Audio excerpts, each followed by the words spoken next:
আপনারা জানেন যে হালে আমাদের দেশে ব্যাপক আলোচিত এবং সমালোচিত দেওয়ান সুমির এবং তার গার্লফ্রেন্ড মেঘনা আলম।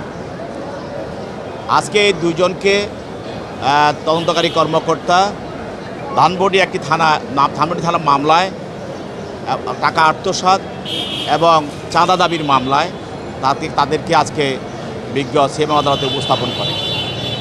এই মামলায় তদন্তকারী কর্মকর্তা আদালতকে বলেন যে দেওয়ান সুমির